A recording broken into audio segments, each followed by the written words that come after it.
us feel like we can get hit in our head and not do anything, but you really need to check it out. It may not happen that day. It could happen later on. And I think there needs to be a serious awareness about brain injury that we're not doing, especially because people say, man, I bust you in your head. And that don't mean nothing because we're used to hearing it. We're used to hearing people say it. But no, don't hit me in my head. Don't hit anybody in their head because it is dangerous and you can cause some serious permanent damage. And we need to do some awareness.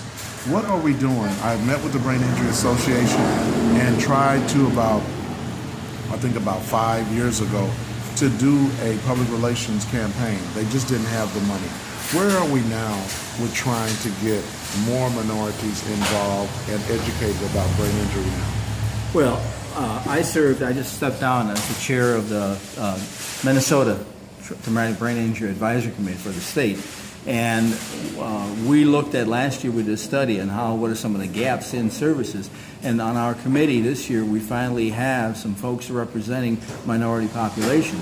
The state, the federal government, you were talking, SB, you were talking before about the federal government, funded a study that we did in Minnesota, found out that 82% of the inmates in Minnesota prisons had traumatic brain injury. Wow. At least one or more. That's 82%. That's huge, Gloria. And the thing is that, VJ, you're absolutely right, is they found in studies of high school students in Pennsylvania, the University of Pennsylvania did a great study that took high school players and tested them before and after. And they found out that if, let's say, the quarterback, gets his head banged, they all said, you had your 5 minutes and then you come back out again, you go back in again, right? They found out that some of the effects of the brain injury don't show up until 72 hours later.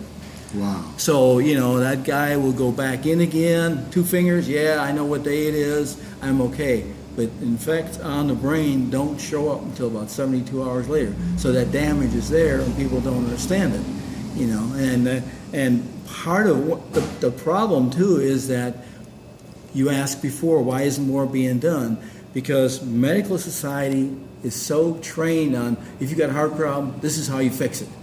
The brain is so different. Each one of our 3 brains is different. Our heads are different. So you can't come out with one standard, here's how to fix it.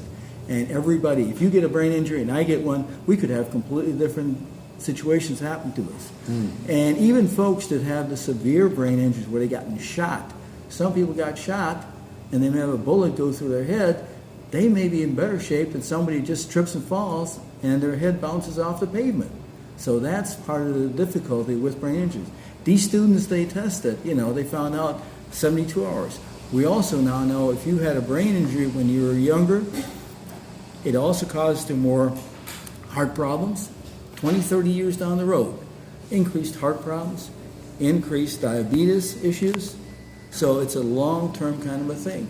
But I think what we need to do, we need to educate the community about this. Like you said, VJ, it doesn't make any sense to go say, whoop you upside the head or whatever it may be. Domestic violence is one area that just has not been addressed at all.